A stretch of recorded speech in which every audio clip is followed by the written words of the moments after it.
Às vezes, o luto não revela apenas a saudade, mas a verdadeira face daqueles que deveriam nos proteger.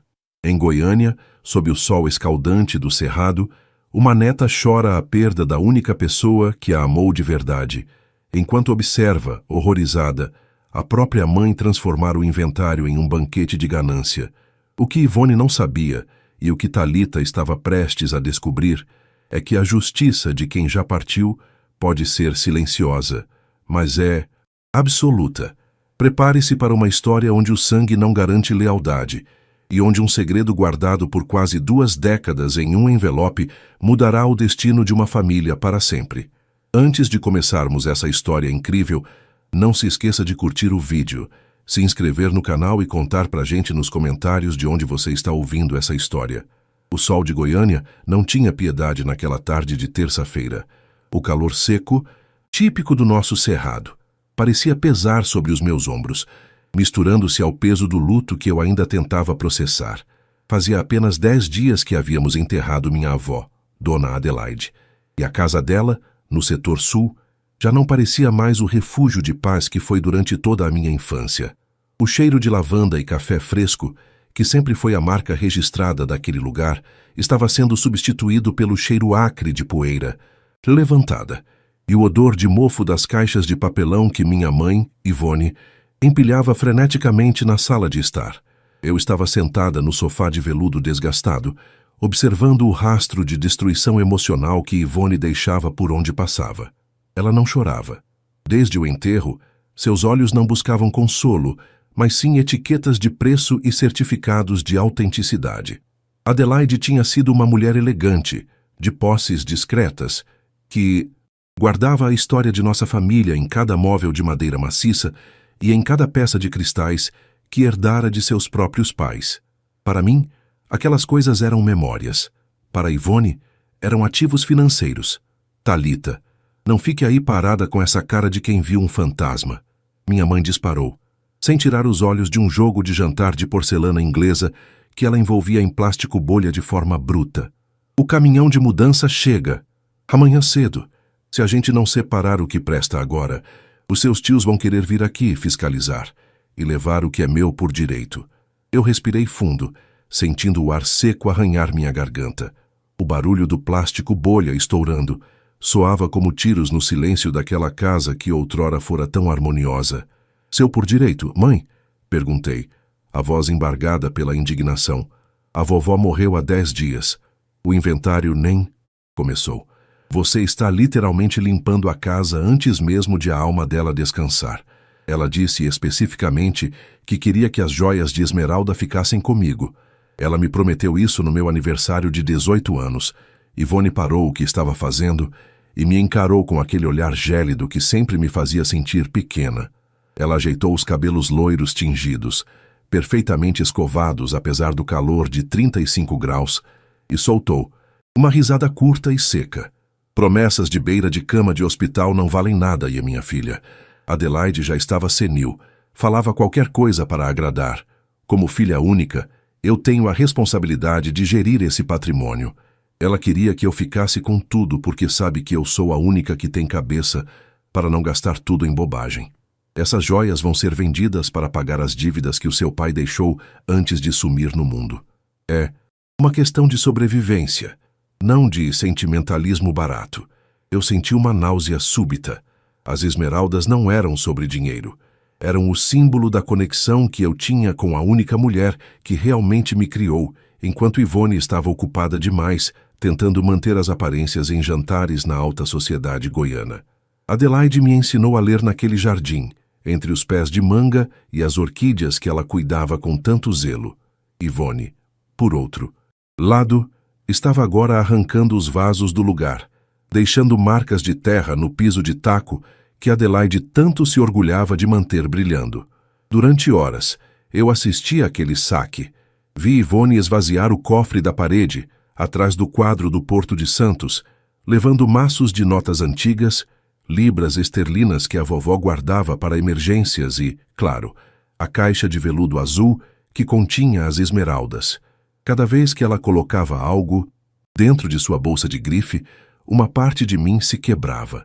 Ela levou as baixelas de prata, os relógios de bolso do meu bisavô e até as toalhas de linho bordadas à mão. Você não vai deixar nada? Questionei, vendo-a fechar o porta-malas do carro com dificuldade. Vou deixar a estrutura da casa para os advogados brigarem, ela respondeu, limpando o suor da testa com um lenço de seda. E você deveria me agradecer. Estou limpando o caminho para você não ter que lidar com essa velharia toda. Agora vá para casa. Tome um banho e pare de drama. A vida continua, Thalita. Ela saiu buzinando, deixando-me sozinha na casa vazia, que agora ecoava como uma caverna. O silêncio era ensurdecedor. Passei a mão pelas paredes, sentindo o vazio onde antes ficavam as fotos de família. Ivone tinha levado até os porta-retratos de prata, deixando as fotografias jogadas em um canto, como se as pessoas nelas não tivessem importância sem a moldura cara. 3 meses se passaram. O luto se transformou em uma mágoa crônica. Ivone mal falava comigo, a menos que fosse para reclamar da demora do juiz em liberar a venda do imóvel.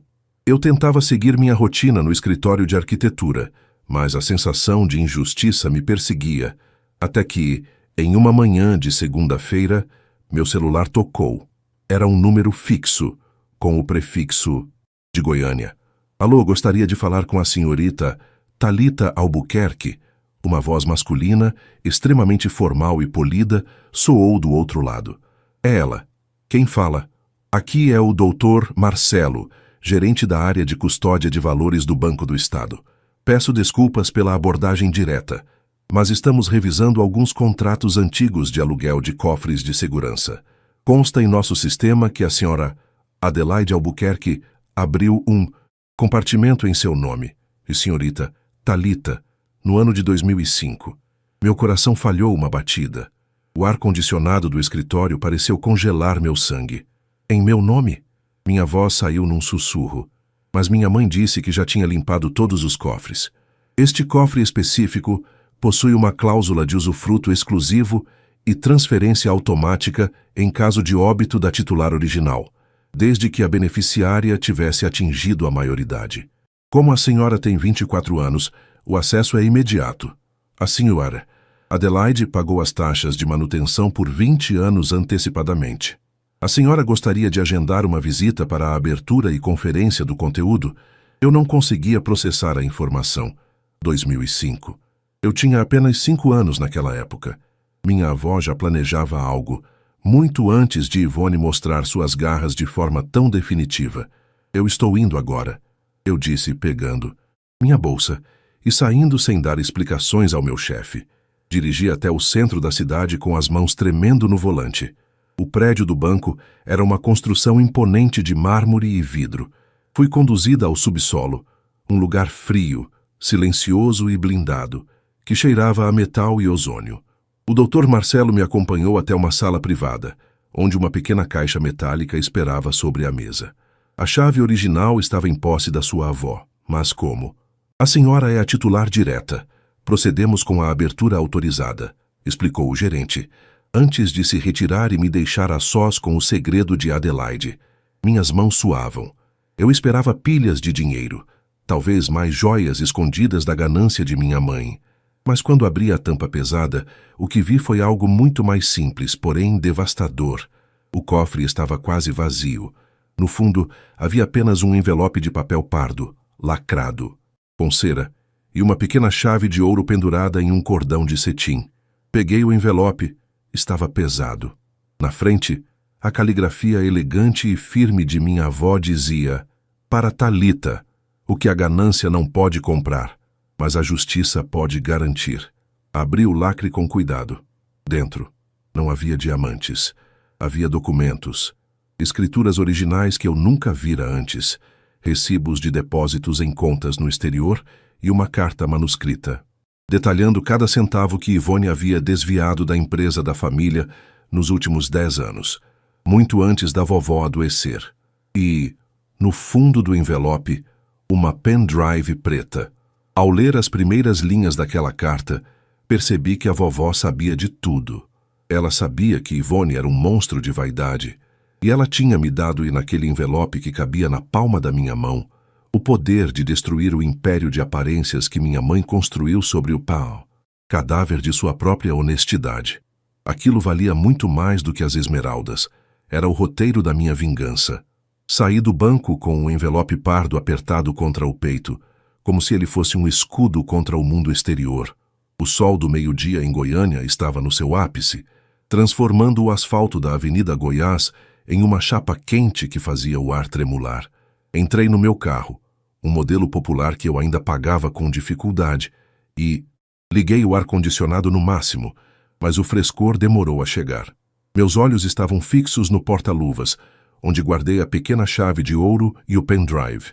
Eu sentia uma mistura de náusea e uma adrenalina elétrica percorrendo minhas veias. Dirigi até meu pequeno apartamento no setor Bueno, um contraste gritante com a mansão onde cresci. Enquanto subia o elevador, o silêncio do prédio parecia amplificar as batidas do meu coração. Assim que entrei, joguei as chaves na mesa da sala e fui direto para o meu notebook.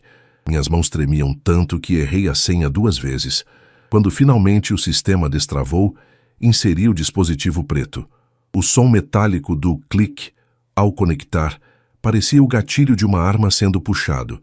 Havia apenas uma pasta intitulada A Verdade sobre o Rebanho. Dentro dela, dezenas de arquivos em PDF e um vídeo em formato MP4. Cliquei no vídeo. Primeiro. A imagem surgiu, um pouco granulada, mas a voz era inconfundível. Era minha avó, sentada em sua poltrona favorita, com um xale de seda sobre os ombros, apesar do calor que devia estar fazendo naquele dia. Ela parecia mais jovem, talvez de uns 5 ou 6 anos atrás. Talita, minha pequena jabuticaba, ela começou, usando o apelido carinhoso que só ela me dava. Se você está vendo isso, é porque o pior aconteceu. E minha filha, sua mãe, seguiu o caminho que eu sempre temi. Eu tentei, Talita. Tentei ensinar a Ivone que o valor de uma família não está no saldo bancário, mas ela sempre teve uma fome que nada sacia. Desde que seu avô partiu, ela começou a ver a nossa fazenda em Cristalina e as contas da família como um parque de diversões particular. Minha avó fez uma pausa, respirando com dificuldade.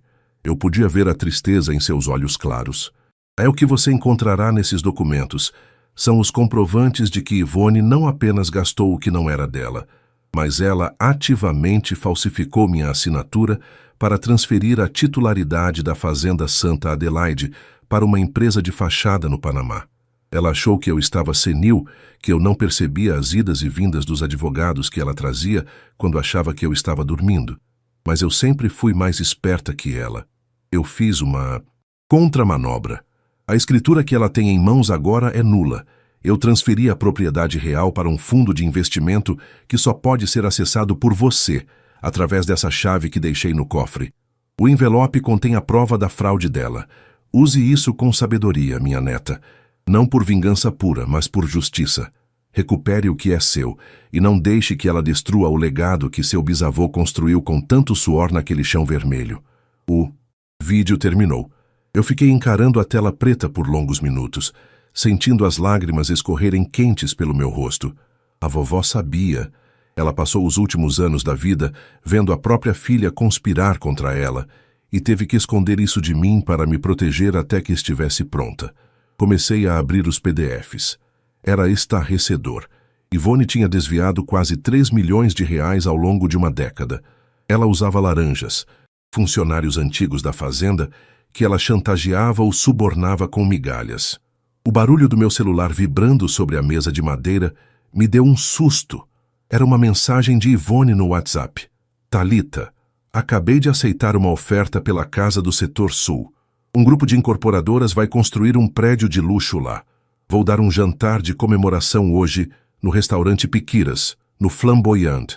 Esteja lá às 20 horas. Não me envergonhe com naquelas suas roupas de trabalhadora sofrida. Compre algo decente com o que sobrou do seu salário.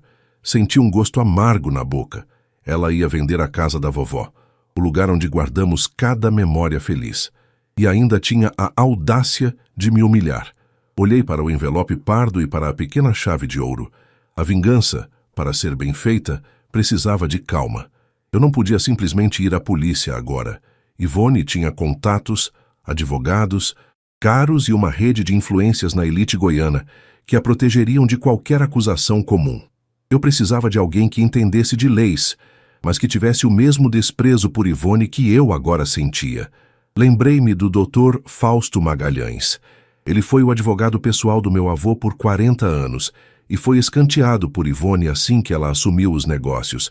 Diziam que ele vivia recluso em uma chácara perto de Pirenópolis, desgostoso com o que a nova geração da aristocracia do gado tinha se tornado. Peguei o envelope, fechei o notebook e saí. Eu tinha 3 horas para chegar até ele antes do tal jantar de comemoração.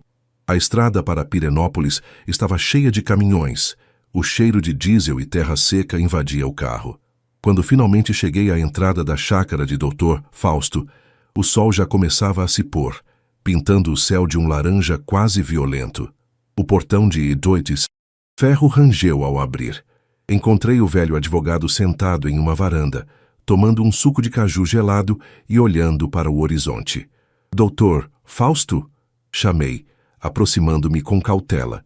Ele se virou, os olhos pequenos e astutos por trás dos óculos de grau. Ele demorou alguns segundos para me reconhecer, mas quando o fez, um sorriso triste surgiu em seu rosto marcado pelo tempo.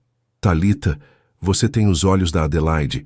O que traz a neta da minha melhor amiga até este exílio? Não disse nada. Apenas coloquei o envelope pardo sobre a mesa de centro. Ele olhou para o papel, depois para mim, e finalmente pegou o conteúdo.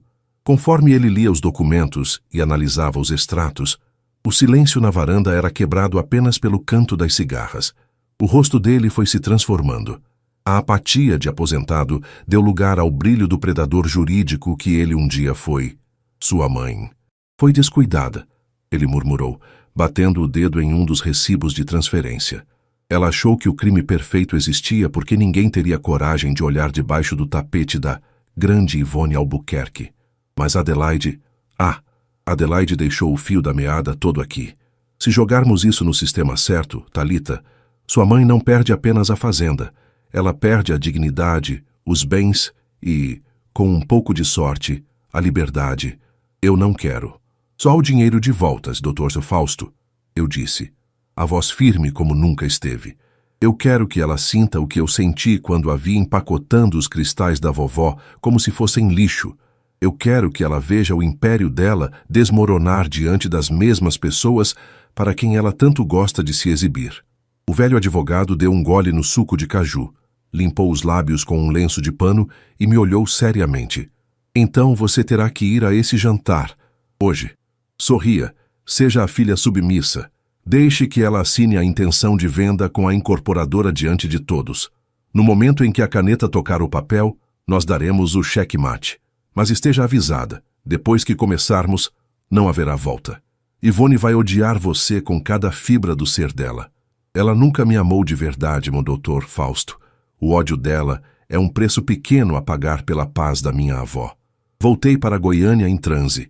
Passei em casa, tomei um banho frio para despertar os sentidos e escolhi o vestido mais elegante que eu tinha. Um modelo preto, simples, mas que transmitia uma autoridade que eu não sabia que possuía. Enquanto eu passava o batom no espelho, o reflexo me devolvia uma mulher que eu não reconhecia totalmente. A Talita, que aceitava migalhas, tinha ficado para trás, no subsolo daquele banco. Cheguei ao restaurante no Shopping Flamboyant, pontualmente, às 20h. O lugar era o epítome do luxo goiano, com lustres de cristal e garçons que se moviam como sombras. Ao longe, vi a mesa principal. Ivone estava lá, radiante, usando as esmeraldas da vovó. Sim, as esmeraldas que ela disse que venderia para pagar dívidas estavam penduradas no pescoço dela como troféus de guerra. Ela ria alto, cercada por 3 homens de terno, provavelmente os diretores da incorporadora, e algumas de suas amigas da sociedade. Aí está ela, minha pequena herdeira atrasada, Ivone exclamou, a voz carregada de uma falsa doçura que me enojou. Venha, Talita, sente-se. Estamos prestes a celebrar o fim de uma era e o começo de um novo empreendimento imobiliário que vai mudar a cara de Goiânia. Sentei-me, mantendo o rosto impassível. O garçom serviu um vinho tinto caro, cujo aroma de frutas vermelhas parecia sufocante.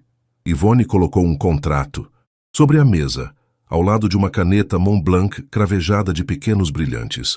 Só falta uma assinatura para o sinal de 5 milhões entrar na minha conta, ela disse, olhando para os empresários.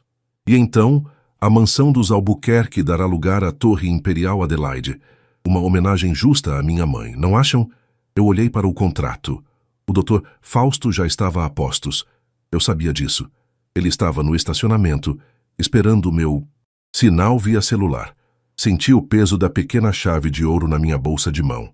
Mãe, eu disse, minha voz soando clara o suficiente para atrair a atenção de todos na mesa. Antes de você assinar isso, acho que temos um pequeno detalhe sobre a titularidade do terreno que você esqueceu de mencionar aos seus sócios. O sorriso de Yvonne vacilou. Seus olhos se estreitaram, tornando-se duas fendas perigosas sob a luz do lustre. Do que você está falando, Thalita? Não seja ridícula na frente dessas pessoas. Tome seu vinho e fique calada. Eu não fiquei calada. Eu apenas sorri. O primeiro sorriso verdadeiro que dei em meses.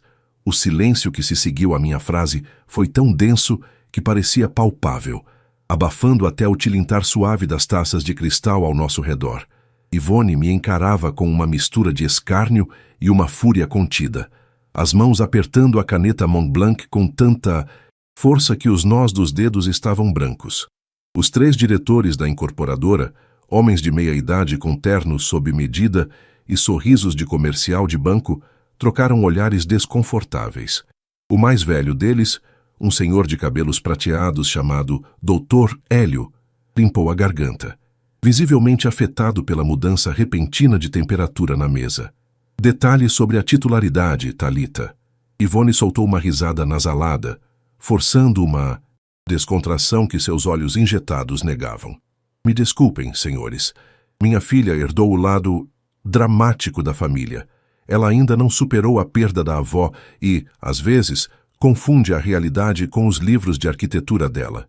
Thalita, querida, por que você não vai até o bar pedir um coquetel de frutas e nos deixa terminar os assuntos de gente grande? Eu não me mexi. Senti o cheiro do perfume importado de Yvonne, algo floral e invasivo, que agora parecia me sufocar. Olhei fixamente para as esmeraldas no pescoço dela. Elas brilhavam sob os lustres do piquiras, zombando da memória de Dona Adelaide. A única pessoa aqui que está confundindo a realidade é você, mãe, respondi, mantendo o tom de voz baixo, mas firme, o que atraiu a atenção de uma mesa vizinha. Você disse a esses senhores que é a única herdeira e que a Fazenda Santa Adelaide e a Casa do Setor Sul estão totalmente sob seu controle. Mas nós duas sabemos que as assinaturas que você usou para transferir os bens para aquela holding no Panamá não foram feitas pela mão da vovó. O rosto de Yvonne perdeu a cor instantaneamente, transformando-se em uma máscara de gesso. O Dr. Hélio franziu a testa. A caneta dele, que já estava posicionada para assinar o cheque do sinal, recuou alguns centímetros. Que história é essa de holding no Panamá? Dona Yvonne? Ele perguntou, a voz agora destituída de qualquer amabilidade comercial. No nosso levantamento prévio, nada disso apareceu. A senhora nos garantiu que o espólio estava limpo. E está, Yvonne quase gritou, atraindo de vez os olhares de todo o restaurante. Isso é calúnia. Thalita, saia daqui agora, ou eu juro que... Ou o quê? Interrompi, pegando meu celular e deslizando a tela. Você vai me deserdar de algo que...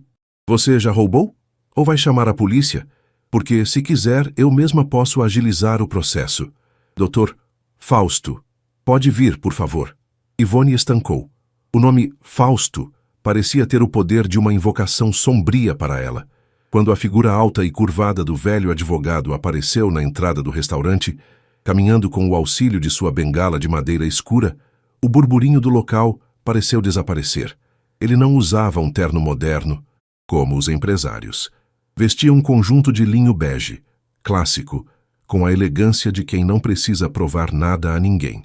Boa noite, mãe Yvonne, disse Dr. Fausto, sua voz rouca ecoando com uma autoridade que fez os diretores da incorporadora se levantarem por instinto.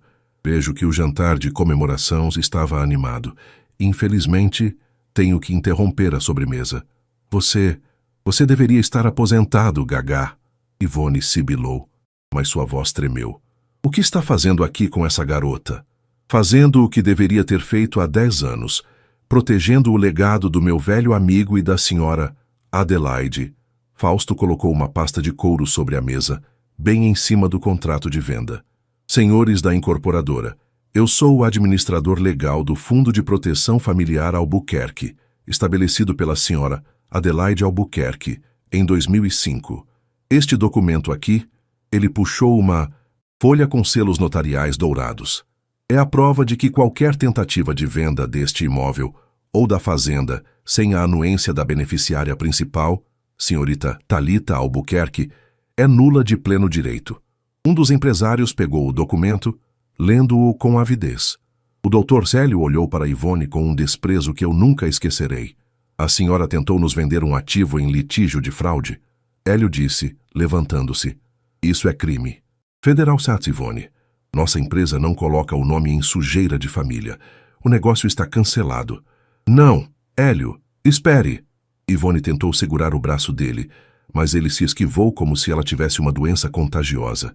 É tudo mentira dessa menina. Ela forjou isso com esse velho caduco.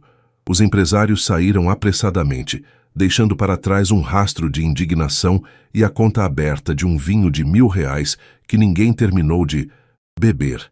Ivone ficou parada, ofegante, o peito subindo e descendo com violência. As amigas da mesa ao lado fingiam olhar para os pratos, mas eu sabia que, no dia seguinte, a história da queda da rainha de Goiânia seria o único assunto nos salões de beleza e academias do setor marista. Ela se virou para mim, os olhos injetados de um ódio puro, animalesco. Você acha que venceu? Ela sussurrou, a voz carregada de veneno. Eu sou sua mãe. Eu te dei tudo. Se não fosse por mim, você não seria nada. Eu vou queimar aquela casa antes de deixar você colocar os pés nela. Vou gastar cada centavo que sobrou processando vocês dois até que apodreçam na miséria. Você não tem mais centavos, Ivone. Dr. Tarfausto disse calmamente, ajustando os óculos.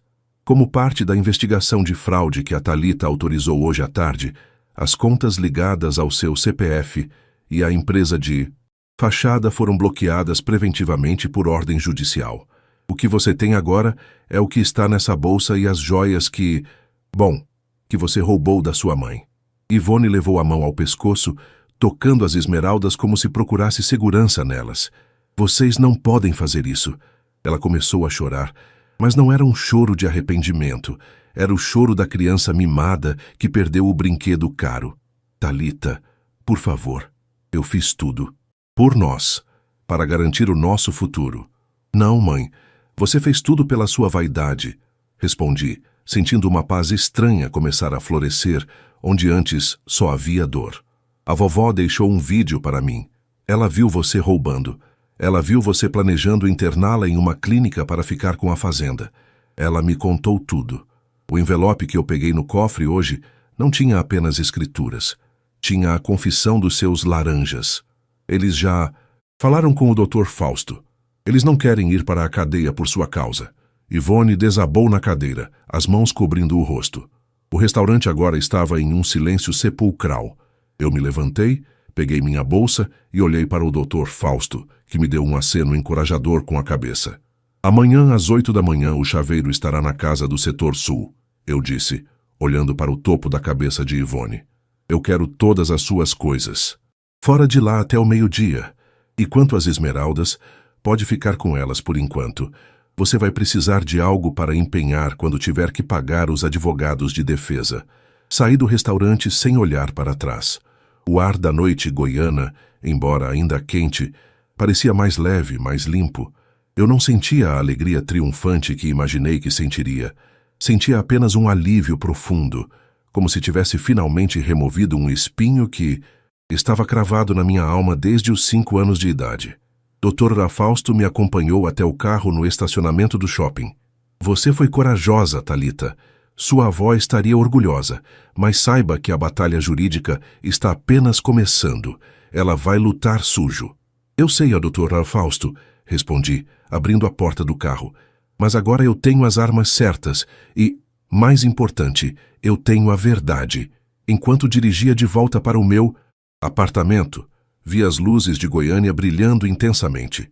Pela primeira vez em muito tempo, aquela cidade não parecia um campo de batalha, mas sim um lugar de possibilidades. No entanto, algo na carta da vovó ainda me intrigava. Havia uma última instrução. Um local mencionado que não era a casa nem a fazenda. Um pequeno loteamento em uma cidade vizinha, em nome de alguém que eu nunca tinha ouvido falar. A vingança estava encaminhada, mas a história de Dona Adelaide tinha uma última camada que eu precisava desvendar. O sol nasceu sobre Goiânia com uma palidez que parecia refletir o cansaço da minha alma, mas, ao mesmo tempo, trazia uma claridade impiedosa que eu nunca tinha sentido antes. Eram 8 horas da manhã de quarta-feira, quando estacionei meu carro em frente à casa no setor sul.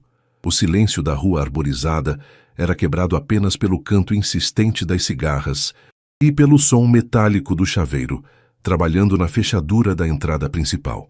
Dr. Fausto estava ao meu lado, apoiado em sua bengala, observando o movimento com uma paciência de quem já viu muitas tempestades passarem e restarem apenas os escombros. Quando a porta finalmente se abriu, o cheiro de mofo e poeira me atingiu como um soco. A casa, que um dia foi cheia de risos e do perfume de lavanda da vovó, agora parecia um esqueleto, saqueado. Marcas de quadros que haviam sido removidos manchavam as paredes claras, e o piso de taco estava riscado pela movimentação bruta dos móveis que minha mãe tentara levar. Eu caminhei pelos cômodos vazios, sentindo o eco dos meus próprios passos, até chegar à cozinha. Lá, sobre o balcão de granito, encontrei uma taça de vinho quebrada e um batom jogado, os últimos vestígios da noite de fúria de Ivone. Não demorou muito para que o som de um motor potente e o cantar de pneus anunciassem a chegada dela. Ivone desceu do seu SUV de luxo, que eu sabia que seria apreendido em poucos dias, com o cabelo desgrenhado e os olhos inchados. Ela não usava as esmeraldas. Vestia um conjunto de ginástica caro, mas parecia ter envelhecido 10 anos em uma única noite. "Você não tem o direito de me trancar fora da minha própria casa", ela gritou, avançando pelo jardim seco, mas parou ao ver o oficial de justiça que Dr. Fausto havia providenciado, parado discretamente à sombra de um pé de manga. "Esta casa nunca foi sua por mérito, mãe. Foi sua por usurpação", respondi, mantendo a voz tão fria quanto o mármore da sala. "Suas malas estão sendo feitas pelos funcionários que você humilhou durante anos. Eles estão colocando tudo na calçada. Você tem 2 horas para recolher o que é seu por lei. Nada de joias, nada de pratas, nada que pertença ao espólio da vovó." O que se seguiu foi um espetáculo deplorável.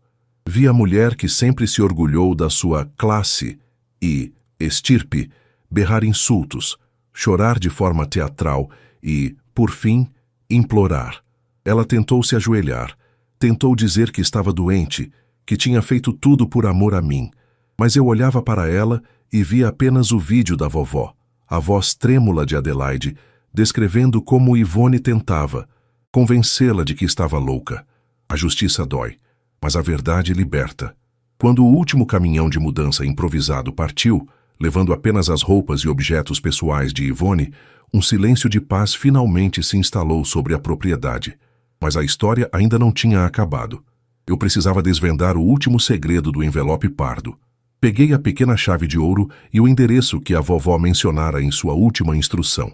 Ficava em uma pequena chácara nos arredores de Trindade, a cerca de 40 minutos de Goiânia. Dirigi em silêncio, deixando a paisagem urbana para trás e entrando nas estradas de terra vermelha, onde o cheiro de mato seco e a poeira do cerrado dominavam o ar.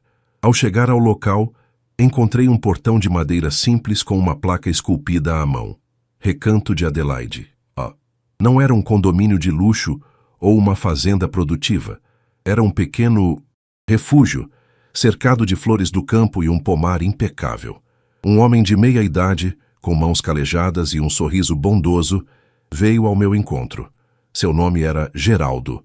"Você deve ser a Thalita", ele disse, tirando o chapéu de palha em sinal de respeito. Dona Adelaide me disse que você viria um dia. Ela preparou este lugar durante 20 anos. Enquanto caminhávamos pela propriedade, Geraldo me explicou o que Ivone nunca soube. A vovó não guardava apenas dinheiro e joias, ela investia em vida. Aquele lugar era um centro de acolhimento para idosos abandonados pelas famílias, mantido inteiramente com o dinheiro que Ivone achava que a vovó estava perdendo em investimentos ruins.